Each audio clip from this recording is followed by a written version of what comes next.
बिस्मिल्लाहिर्रहमानिर्रहीम। आज हम डिस्कस कर रहे हैं डिफरेंशियल इक्वेशन 1।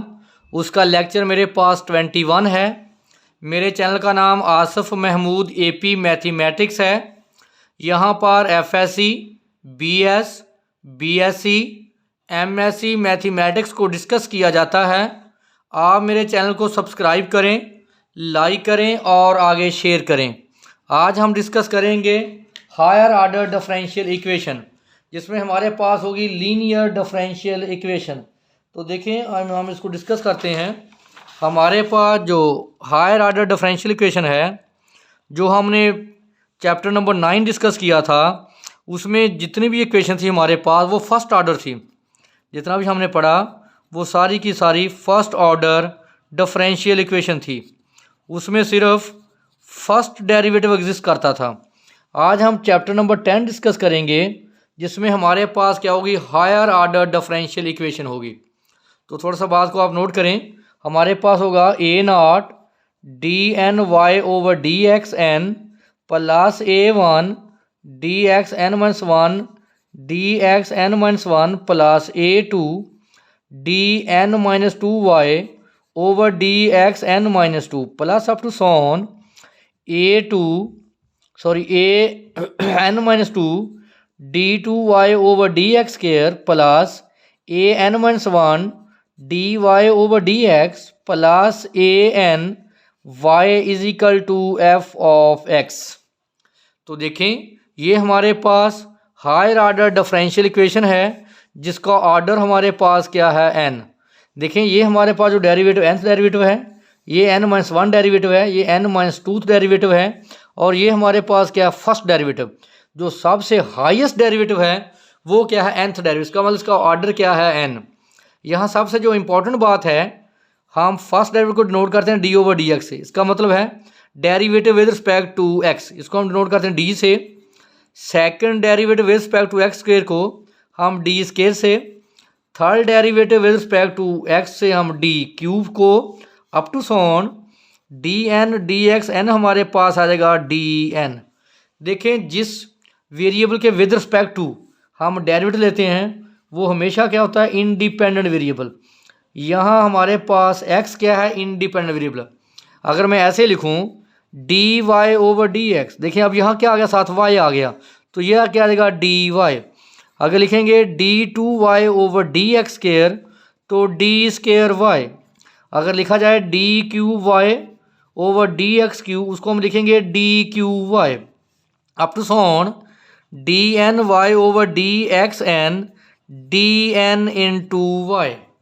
यानी इस इक्वेशन को हम ऐसे भी लिख सकते हैं, A0 dny, यानी इसकी जगह पे देखें मैं लिख सकता हूँ dny प्लस A1, इसकी जगह पे मैं लिख सकता हूँ dn-1 plus up to sworn, इसकी जगह पे an-2 d2 की जगह पे मैं लिख सकता हूँ d² प्लस A1 dy/dx की जगह पे मैं लिख सकता हूँ dy plus any f of x।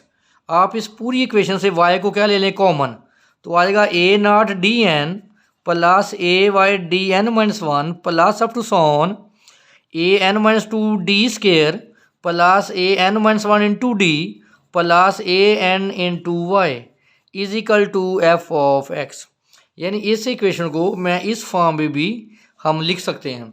जो यहाँ सबसे इम्पोर्टेंट बात है, जो आगे पास फंक्शन f ऑफ x है, अगर तो फंक्शन f ऑफ x की वैल्यू क्या हो, 0, यानी ये किसके इक्वल हो, 0 के, तो इस इक्वेशन को हम बोलेंगे होमोजीनियस लीनियर डिफरेंशियल इक्वेशन। अगर f of x not equal to 0, यानी ये 0 की इक्वल ना हो, यानी कभी e की पावर x होगा फंक्शन, कभी फंक्शन साइन ऑफ x होगा, कभी फंक्शन x² प्लस 5x होगा, यानी ये नॉट इक्वल टू 0, यानी 0 की इक्वल ना हो, तो इसी इक्वेशन को हम बोलेंगे नॉन होमोजीनियस डिफरेंशियल इक्वेशन। अगर तो आपके पास इक्वेशन हो होमोजीनियस इक्वेशन का मतलब है कि एफ ऑफ एक्स किसके इक्वल हो, 0 के, तो हमारे पास फिर एक आंसर आया करेगा जिसको हम बोला करेंगे कम्प्लीमेंट्री सॉल्यूशन। कम्प्लीमेंट्री सॉल्यूशन या कम्प्लीमेंट्री फंक्शन लिखते हैं, जिसको आपकी बुक में लिखा होगा सी एफ। अगर F of X not equal to 0 हो, यानी अगर होमोजीनियस हो, तो सिर्फ हमारे पास जो सोल्यूशन होगा वो कम्प्लीमेंट्री सोल्यूशन होगा, जिसको आप वाई सी से डिनोट करेंगे। अगर F of X not equal 0 होगा, यानी इक्वेशन क्या होगी, non homogeneous, non homogeneous equation. फिर आपके पास दो सोल्यूशन होंगे, एक वाई सी और एक वाई पी। वाई सी को हम बोलते हैं कम्प्लीमेंट्री सोल्यूशन, कम्प्लीमेंट्री फंक्शन लिख लें या सोल्यूशन लिख लें, कम्प्लीमेंट्री फंक्शन, जिसको डिनोट कर लिखा जाता है C F, abbreviation C F. इस तरह वाई पी को हम लिखते हैं पार्टिकुलर इंटीग्रल, पार्टिकुलर इंटीग्रल, जिसको आपकी बुक में लिखा हुआ है पी आई नोटेशन। इसका मतलब अगर आपने इसका सोल्यूशन फाइंड करना है, उसके दो हिस्से होंगे। जब इक्वेशन कैसी हो, होमोजीनियस हो, फिर दो सोल्यूशन आएंगे, कम्प्लीमेंट्री और पार्टिकुलर। उसको हम लिखेंगे Y is equal to Y C plus Y P, यानी दोनों सोल्यूशन को हम ऐड कर देंगे। मतलब कम्प्लीमेंट्री फंक्शन को और पार्टिकुलर इंटीग्रल दोनों क्या हो जाएंगे, ऐड। अगर आपके पास इक्वेशन होमोजीनियस है तो फिर एक ही सोल्यूशन होना है कम्प्लीमेंट्री, जिसको हम सिर्फ लिख सकते हैं y is equal to Y C या y is equal to C F, complementary function. तो अब हम जो हमारे पास फर्स्ट एक्सरसाइज है वो हमारे पास है homogeneous equation. Homogeneous equation, homogeneous equation का मतलब है कि जिसमें आपके पास एफ ऑफ एक्स क्या होगा, 0, तो इसका एक ही सोल्यूशन आएगा y is equal to Y C, जिसको आप लिखते हैं कम्प्लीमेंट्री फंक्शन। तो देखें, आप इस सोल्यूशन फाइंड करने के यहाँ 3 तरह के मेथड होंगे, 1 2 3। अगर तो आपके पास रूट्स कैसे हों, रियल एंड अनइक्वल। रूट्स कैसे हों, यानी जो उसके आप आंसर निकालेंगे वो रियल हों और अनइक्वल हों। यानी फॉर एग्जांपल मैं डी की वैल्यू निकालता हूँ m1 m2 m3। देखें m1 not equal to m2 not equal to m3, यानी तीनों वैल्यू डिफरेंट हों। फॉर एग्जांपल 1 5 -2, अगर तो उसके देखो तीनों वैल्यू रियल हैं और तीनों डिफरेंट हैं, तो फिर हम सोल्यूशन लिखते हैं वाई सी को लिखते हैं C1 C2 C3। C1 C2 C3 हमारे पास कांस्टेंट है, C1 C2 C3 हम लेते हैं एज कांस्टेंट। अब एक और बात जो आप नोट किया करें, जब आप लिखते हैं इक्वेशन को dy ओवर dx या सिंपल dy लिख लें, तो मैंने बोला है कि d शो करता है derivative with respect to x को। तो अब यहाँ जो y है ये डिपेंडेंट वेरिएबल है, जो x है ये इंडिपेंडेंट वेरिएबल है। तो बेटा हमेशा नोट कर लें, हमेशा आंसर डिपेंडेंट का आंसर लिखा जाता है इंडिपेंडेंट की फॉर्म में। यानी देखिए हम लिखेंगे C1 e की पावर, ये हमेशा लिखा जाएगा एक्सपोनेंशियल फॉर्म में। क्या पहला रूट क्या है, m1x प्लस दूसरा रूट क्या है m2 e की पावर m2x। देखिए यहाँ कौन सा वेरिएबल इंडिपेंडेंट है, x। तो देखिए हम x की शक्ल में आंसर लिखेंगे, प्लस दरमियान में C3 e की पावर m3x। अगर ये रूट्स हों तो मैं लिखूंगा वाई सी C1 e की पावर 1x C2 e की power 5x plus C3 e की पावर -2x। तो देखें ये हमारे पास इंडिपेंडेंट वेरिएबल x है और y हमारे पास क्या है, डिपेंडेंट वेरिएबल। हमेशा डिपेंडेंट वेरिएबल को लिखते हैं in term of independent variable. दूसरी कंडीशन, रूट्स रियल हों लेकिन इक्वल हों, यानी वो रिपीट कर जाएं। कैसे, d की वैल्यू m तीनों रूट्स क्या हों, same, m is equal to m is equal to m। तो फिर हम इसका आंसर लिखेंगे C1 e की पावर mx। देखें एक दफ़ा रिपीट कर गया तो लिखेंगे C2x e की पावर mx। देखें जब रिपीट कर जाएगा तो पहले के बाद आप दूसरी लिखेंगे तो साथ क्या आ जाएगा, x। अब देखें ये फिर रिपीट कर गया, फिर लिखेंगे C3 x² e की पावर mx। तो देख लें फर्स्ट के साथ आप लिखोगे x की पावर 0, फिर x की पावर 1, फिर x की पावर 2। इसका मतलब है कि ये वैल्यू कितने टाइम रिपीट की? 3 टाइम। पहले लिखेंगे तो c1 x की पावर 0 mx, जब दूसरा लिखोगे तो फिर साथ के x की पावर 1 आएगी, तीसरा लिखेंगे तो x की पावर क्या आ जाएगी? स्केयर, एक एक पावर बढ़ती जाएगी।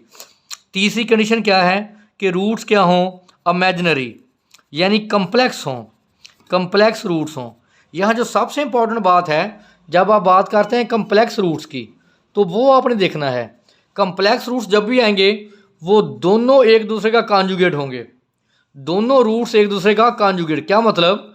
अगर 3 + 2 योटा है, इसका कॉन्जुगेट क्या होगा? 3 - 2 योटा, यानी योटा वाली रकम की टर्म साइन क्या हो जाएगा? चेंज। जब भी कम्प्लेक्स रूट आएंगे वो दोनों एक दूसरे का कॉन्जुगेट होंगे। देखिए इसका आंसर कैसे लिखोगे जब आपके पास ऐसे रूट्स आएंगे। फॉर एग्जांपल हमारे पास जो डी की वैल्यू आ जाती है 3 ± 2 योटा। अब डायरेक्ट लिखा करें वाई सी। देखें ये रियल है, रियल को आप लिखा करें e की पावर 3x। जब इमेजिनरी हो, देखें ये कितना मल्टीपल है योटा का? 2। तो आप लिखा करें c1 cos 2x, c2 sin 2x। जब भी आपके पास वैल्यू योटा में आएगी तो आप लिखेंगे आंसर कॉज और साइन में। 2 मल्टीपल है तो एंगल 2 आएगा, मल्टीपल एंगल क्या आ जाएगा? 2। पहले के साथ c1, दूसरे के साथ c2। ये हमारे पास है इसके आंसर लिखने का मेथड। तो देखें हम 1-2 क्वेश्चन करते हैं तो ये सारी बातें अभी आपको क्लियर हो जाएंगी।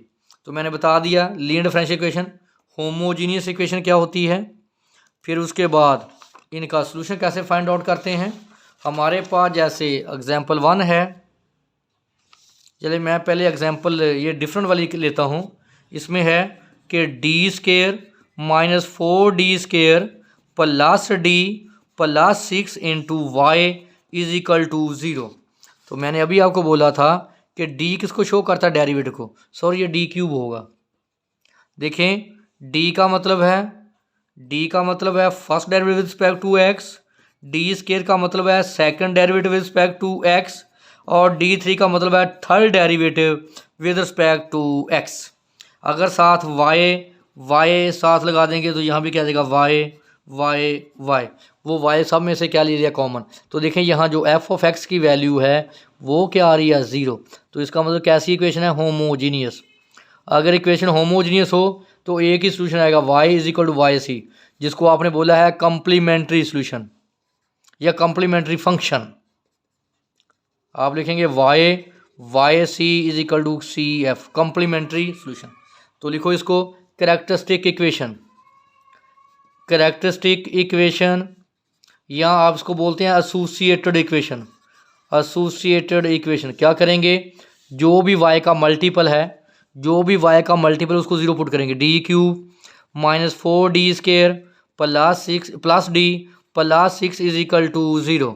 तो देखें हमारे पास यही स्टेटमेंट थी, d³ - 4d² प्लस। अब हम यहाँ पे अप्लाई करेंगे सिंथेटिक डिवीजन। आपने पढ़ा हुआ सिंथेटिक डिवीजन को कैसे अप्लाई करते हैं? सिंथेटिक डिवीजन तो आप सबसे बड़ी इसकी डिग्री क्या है? 3, यानी जो d की सबसे बड़ी पावर वो 3 है, उसका मल्टीपल 1, फिर d के बाद स्केयर 4, स्केयर के बाद d मल्टीपल 1, फिर कांस्टेंट 6। अब हम यहाँ वो वैल्यू लिखेंगे जिससे इसका जो रिमाइंडर है वो क्या है? 0। जो लास्ट टर्म है वो किसको शो करती है? रिमाइंडर को। तो पहले को नंबर को वैसे लिखेंगे, इसको इसके साथ मल्टीप्लाई करें -1, दोनों को ऐड कर दें -5। जो आंसर आएगा उसको फिर इससे मल्टीप्लाई, नेगेटिव पॉजिटिव क्या आ गया? 5। इन दोनों को ऐड कर लिया करें, जो आंसर आएगा उसको फिर इससे मल्टीप्लाई -6। तो देखिए रिमाइंडर क्या आ गया? 0। इसका मतलब d की एक वैल्यू क्या आ गई हमारे पास? -1। नोट करें जब एक दफ़ा डिवाइड करेंगे तो 1 डिग्री कम हो जाएगी। अब हम लिखेंगे उसको डिप्रेस्ड इक्वेशन भी बोलते हैं। डिप्रेस्ड इक्वेशन कैसे लिखते हैं? देखें इसकी डिग्री क्या है? 3 थी, इसकी डिग्री 3। जब एक दफ़ा तकसीम करेंगे 1 डिग्री कम हो जाएगी, यानी ये d² का मल्टीपल, ये d का मल्टीपल और ये कांस्टेंट। पहले डिग्री 3 थी, एक दफ़ा तकसीम किया तो 1 डिग्री कम होगी, ये आ गया d², ये आ गया -5d + 6 = 0। इसके करें अब फैक्टर, तो d² - 3d - 2d + 6 = 0। d common ले लें, d - 3 - 2 कॉमन ले लें, डी माइनस थ्री, तो D minus two D minus three, इसका मतलब D minus two is equal to zero, D minus three is equal to zero. D की value क्या आ गई 2, डी की वैल्यू क्या आ गई 3। हमारे पास डी की 3 वैल्यू आ गई, -1, 2 और 3। अगर आप देखें तो तीनों वैल्यू क्या हैं, डिस्टेंट। अभी आपने पढ़ा था अगर तीनों वैल्यू डिस्टेंट हों, और दूसरी बात इक्वेशन क्या है, होमोजीनियस, सिर्फ एक ही सोल्यूशन आएगा कॉम्प्लीमेंट्री। वाई लिख लें या वाई सी का मतलब कॉम्प्लीमेंट्री सोल्यूशन, तो फिर एक ही सोल्यूशन आता है। देखिए कितने रूट्स हैं, 3। एक बात नोट कर लें, इसकी डिग्री कितनी है, 3। जितनी डिग्री होगी उतनी ही वैल्यू आएंगी डी की। डिग्री 3 है तो वैल्यू भी 3 आएंगी। अब इसका लिखें सोल्यूशन, c1 e की पावर, देखें तीनों वैल्यू डिफरेंट हैं, -1x, पहले क्या लिखेंगे जो वैल्यू है उसको 7x, c2 e की पावर क्या है 2x, प्लस c3 e की पावर क्या आ गई 3x। तो ये हमारे पास इसका क्या है, जर्नल सॉल्यूशन। नेक्स्ट एग्जांपल देखें, उसको हम सॉल्व करते हैं। नेक्स्ट हमारे पास है जो इसकी वैल्यू है, नेक्स्ट एग्जांपल को सॉल्व करें।